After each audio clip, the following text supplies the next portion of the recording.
और अगली खबर से आपको रूबरू करा दें, जबलपुर के बरगी डैम में रिसाव शुरू हो गया है। भोपाल से अधिकारी जबलपुर के लिए रवाना हो गए हैं। नर्मदा घाटी विकास प्राधिकरण के अधिकारी भी रवाना हुए हैं। डैम पर बारिश में अधिकारी तैनात नहीं किए थे। रिसाव के बाद से प्रशासन अब अलर्ट पर है। बांध का जल स्तर 422.60 मीटर तक पहुंच गया है। रिसाव हो रहा है। समय पर अगर मेंटेनेंस हो जाता तो बारिश के समय पर क्यों कहा जाता है बार बार कि बारिश से पहले जो जगहों पर मेंटेनेंस की आवश्यकता है वहां पर किए जाए, और यहां पर रिसाव शुरू हो गया। आप सोचिए, इसे समय रहते दुरुस्त करने की आवश्यकता है। पानी का जो स्तर है, बांध का जल स्तर ये पहुंच गया है 422.60 मीटर। अब यहां किस तरीके से डैम का जो रिसाव है वो रोका जाएगा ताकि आगे कोई बड़ी दुर्घटना ना हो।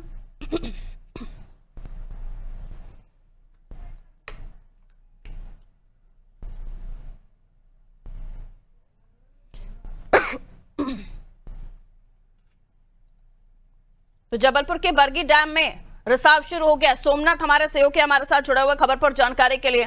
सोमनाथ, यहाँ बरगी डैम में रिसाव शुरू हो गया, बताया जा रहा है भोपाल से भी अधिकारी रवाना हुए हैं। क्या इससे पहले इस तरह की कोई घटना सामने आई थी या लीकेज का कोई खबर आई थी? क्योंकि देखिए, समय रहते अगर इन चीजों को पहले ही, बारिश से पहले ही दुरुस्त किया जाता है तो अच्छी चीज इसलिए हो जाती है क्योंकि बारिश के समय पर जब डैम का जलस्तर बढ़ेगा तो इस तरह की परिस्थितियां नहीं पैदा होंगी। अभी गंभीर क्या है?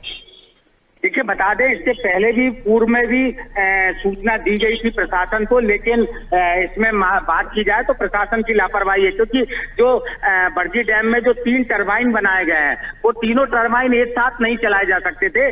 पूर्व में भी अंदर जो टरबाइन जहां बिजली का उत्पादन किया जाता है वहां पे रिसाव लगातार रिसाव वहां बढ़ता जा रहा था पूर्व में, और अभी जो जानकारी मिली है उससे काफी रिसाव की संख्या में बढ़ोतरी हो गई और जो पानी जल स्तर उधर नीचे से काफी निकल रहा है। नर्मदा घाटी विकास प्राधिकरण के अधिकारी जबलपुर पहुंचे हैं और जबलपुर का प्रशासन भी वहां पहुंचा हुआ और वो पूरी तरह टीम वहां पर जांच कर रही है और इसको किस तरह से रिसाव इसको रोका जाए इसकी भी तैयारी की जा रही है। तो जो पूर्व में ही है जबलपुर में जो बिजली का उत्पादन किया जाता था, जो टरबाइन 3 लगाए गए थे उसमें से 1 टरबाइन ही चलाया जा रहा था बिजली उत्पादन के लिए। फिर पूर्व में धीरे से कुछ रिपेयर किया गया तो 2 हुए, लेकिन तीनों नहीं चल पा रहे थे। तो पूर्व में भी आशंका कई सालों पहले ये सूचना थी कि इसमें दरार आने की संभावना बन रही है क्योंकि हल्का सा रिसाव वहां बना हुआ था। तो प्रशासन की लापरवाही है। आप देखिए आगे क्या करते हैं और किन अधिकारियों पे गाज गिरती है। जी, भगवान न करे अगर इस रिसाव में कोई और बढ़ोतरी होती है तो क्या हानिकारक सिचुएशन पैदा हो सकती है? सोमनाथ,